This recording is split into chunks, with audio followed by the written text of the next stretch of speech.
How to log in to AT&T account. So if you want to log into AT&T account, then first you need to open up a browser, any browser that you're comfortable with, and I'm here with Chrome browser.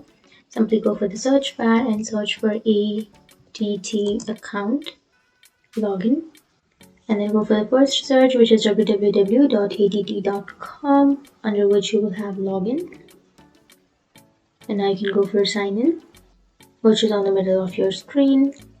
And now to log into your AT&T, first you need to enter your user ID, and then if you forgot your user ID, then you can go for forgot user ID so that you can recover your account. Or if you don't have any user ID, then you can go for create one now and you can create your account. So click on continue, and then you need to enter your password. So if you don't remember your password, then you can go for forgot password so that you can reset or recover your password. But if you remember your password, then enter your password, and after entering your password you can go for sign in, and once you click on sign in, if your information is correct, then it will sign you into your AT&T account. So that's it. That's how you sign in or log into your AT&T account. And if you have any questions, feel free to comment below. Thanks for watching.